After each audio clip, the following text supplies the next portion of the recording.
co-responsables à des niveaux différents, certes, mais des uns et des autres.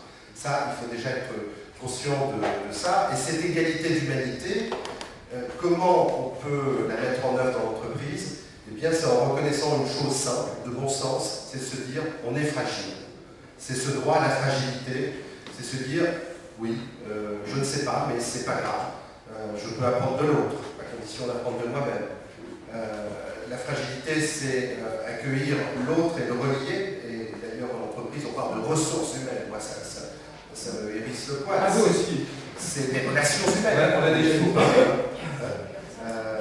Et le fait de reconnaître cette fragilité, ce qu'on en sait, c'est toute la symbolique de la résilience développée par Cédric, c'est que de cette fragilité qui n'est pas un état confortable, on en sort grâce à l'autre.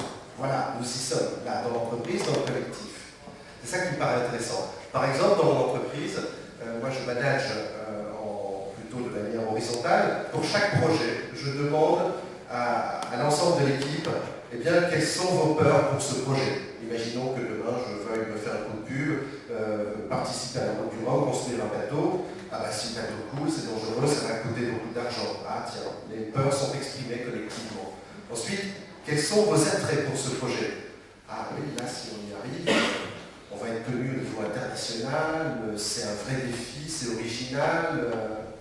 Voilà, ça chacun l'exprime devant les uns et les autres. Et dernière question, c'est quelles sont vos tentations? Les tentations, c'est les risques de ne plus adhérer au projet. Par exemple, moi je suis divorcé, j'ai 3 enfants, si les réunions doivent durer et se terminer à 19h, je ne pourrai pas. Et simplement par ce levier-là, parce que la fragilité peut s'exprimer, eh bien ça change.